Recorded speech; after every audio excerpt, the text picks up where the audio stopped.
Hey 12s, listen up, because what's going on behind the scenes in Seattle might just flip the switch on our entire season. We've got a rookie lighting it up in camp, a defense that's turning into a total nightmare for offenses, and on top of that, there's a potential addition that could finally fix the most criticized part of our team.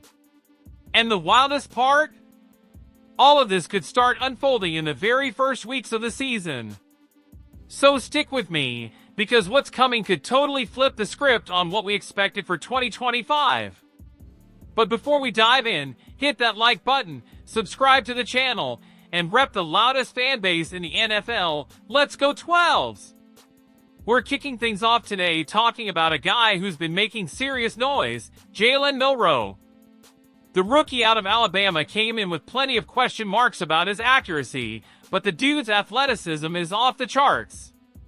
He's 6 feet 2 inches, 217 pounds, and moves like a running back.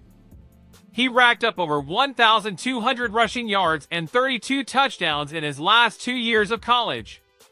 Sure, he's got a ways to go as a pure passer, nobody's denying that, but that doesn't mean he's just gonna ride the bench all year. Actually, the buzz coming out of Renton is that even with Shane Waldron now in Chicago, the creative foundation he laid could lead this coaching staff to roll out special packages for Milroe right out the gate in Week 1. And it's not just fan chatter. Former Seahawks QB and franchise legend Matt Hasselbeck talked about it on the Brock and Sock show after watching a recent practice.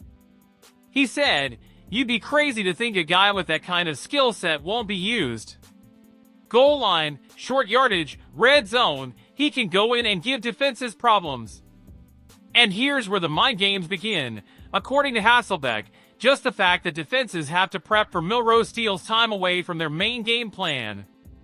He compared it to what Kyle Shanahan did with Trey Lance in 2021. Lance wasn't on the field a ton, but coaches still had to burn hours planning for packages that sometimes never even showed up.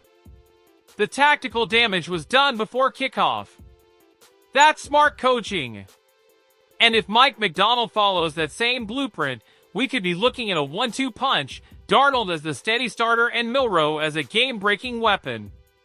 And speaking of Mike McDonald, let's talk about this defense that's starting to take shape, and it's looking nothing like what we've seen in recent years. Forget the rigidity of the Legion of Boom. This new version? It's a chameleon. Versatility is the name of the game.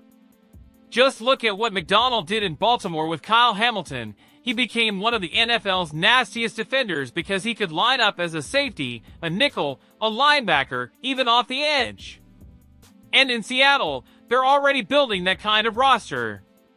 Devin Witherspoon played 48% of his snaps in the slot, 37% outside, and 12% in the box, per PFF. That's elite versatility. Julian Love? Same deal, nearly half his snaps as a free safety, the rest split between the box and the slot. Kobe Bryant started out as a corner and ended last season as the starting safety. And now comes Nick Emenwari, the second-round pick who might be the most flexible piece of all. He logged over 300 snaps at safety, plus 100 each as a nickel, outside linebacker, and inside backer. Former Seahawks receiver and Super Bowl champ Brian Walters lit up talking about it. He said, "It's like McDonald has 3 Kyle Hamiltons to play with." And he predicted Witherspoon will be one of the top blitzers this year, thanks to solid coverage on the back end with Emenwari and Love. In other words, this defense can keep QBs guessing all game long, constantly shifting looks and switching responsibilities. That's the kind of chaos that changes games.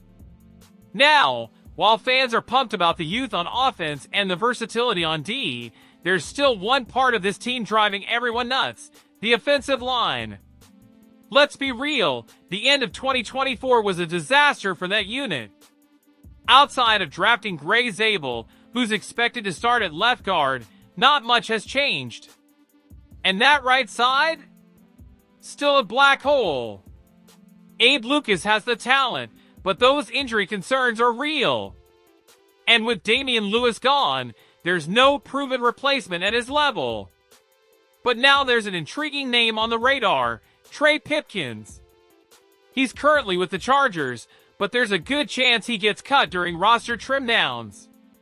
David Latham from Last Word on Sports reported that the Seahawks should be ready to pounce if that happens. Pipkins has played 84 career games with 56 starts and has experience at both tackle and guard. Last year, Jim Harbaugh even tested him at right guard, which, surprise, is exactly where Seattle needs help. And because he's played tackle too, he could be a safety net if Lucas goes down. Let's be honest, wouldn't it make sense to bring in a guy with nearly 60 starts and the ability to play multiple spots? Latham nailed it. He's not an all-pro, but he'll make Darnold's life easier. And that's huge, because if there's one thing we learned in New York and Carolina, it's that Darnold struggles big time under constant pressure. In San Fran last year, with better protection, he looked solid. The goal here is to give him that same foundation. So now let's connect the dots. If this O-line can take even a small step forward with Zabel and maybe Pipkins, and the offense can balance the run and pass games, Seattle's playbook could turn into one of the most creative in the league. No exaggeration. Picture this, Darnold lines up in the red zone, but here comes Milroe, subbing in at QB. Suddenly the defense doesn't know if it's a run, an RPO, or a sneaky tight end leak on play action. On defense, Emenwari lines up like a linebacker, Witherspoon blitzes off the edge, and the offense has no idea where the pressure's coming from. That's controlled chaos, and McDonald thrives in it. Remember what he did in Baltimore?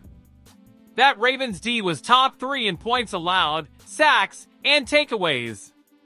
And now he's got young, cheap, moldable talent at his disposal. For years, Seattle's identity was the Legion of Boom. But now, we could be entering a new era built on flexibility and surprise.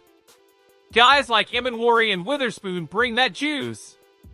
They play tough, stay quiet, and lead by example, and that attitude spreads in the locker room.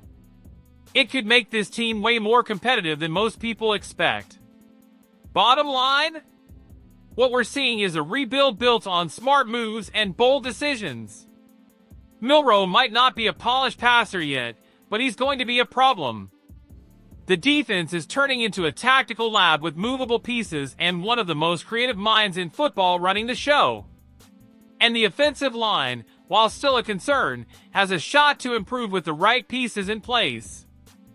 This team isn't banking just on raw talent, they're building on strategy, adaptability, and vision. Now I want to hear from you. Do you think Jalen Milroe will be that explosive piece who can flip a game on its head? Will Mike Macdonald's defensive system become one of the most unpredictable and dominant in the league? And could Trey Pipkins be the missing piece that finally gets this offense humming? Drop your thoughts in the comments. I want to know what the 12s are thinking. And if you don't want to miss a single thing happening behind the scenes in Seattle, smash that like button, subscribe, hit the bell, and send this video to that friend who lives and breathes blue and green. Let's show what the 12s are made of. Go Hawks!